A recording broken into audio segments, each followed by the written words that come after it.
big news out of the White House overnight was National Security Advisor Michael Flynn, General Flynn, has resigned. This came only 24 days into the administration. Marc Thiessen joins us now, American Enterprise Institute scholar. Marc, welcome back. Good to see you, sir. Good to be with you, Stu. There's turmoil within the administration. My question is it going to hurt the legislative agenda of repealing Obamacare, cutting taxes, and getting rid of red tape? I don't think that the Flynn controversy is going to affect any of that at all. I think General Flynn is going to be replaced by somebody very good, and the national security will move on. And you know, he's got a lot of big national security issues that he has to deal with, including North Korea threatening Japan and other, which could obviously impact our economy if that escalates. So he's got to get his national security team in order. However, I think the bigger threat to all of those priorities that you described at the opening of this hour is, quite frankly, the courts.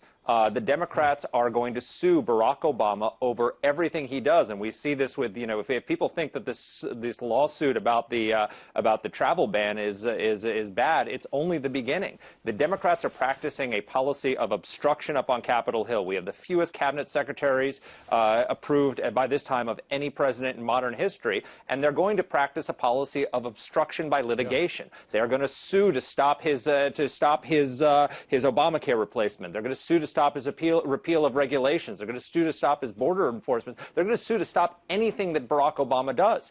And they're going to be successful, Stuart, because the Democrats under Barack Obama packed the lower courts with liberal activist judges. That's serious They flipped stuff, Marc. most of the courts from liberal to conservative majorities, and so this stuff's going to come up to the Supreme Court. So the Supreme Court fight is one of the most important things we can face. If you care about tax reform, if you care about all these economic priorities, we've got to have a Supreme Court that's going to uphold what Donald Trump does. I just want to digress for 1 second, Marc.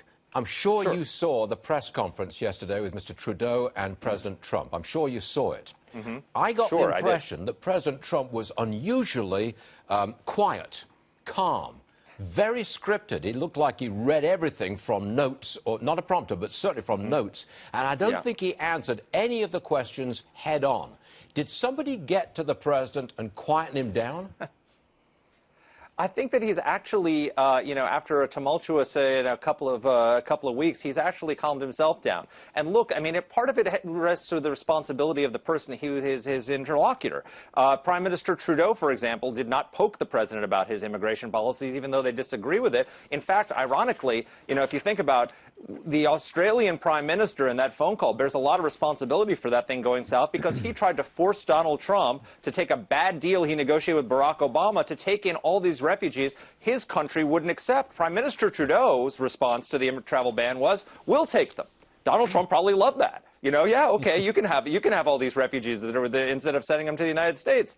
Same thing with Prime Minister Abe. They got along famously. One of the things that Prime Minister Abe did was he looked at Donald Trump's domestic agenda and he said, infrastructure. Japan wants to invest in American infrastructure. And energy, that's a big priority for you. We'd like to buy more U.S. energy. So I think our allies around the world are figuring out ways to work with Donald Trump and see what his priorities are and find a way to work with him on those. That's fascinating. Marc Thiessen, thank you very much for joining us, sir. Much obliged, Thank as you, always. Stuart. Always a pleasure. Yes, sir.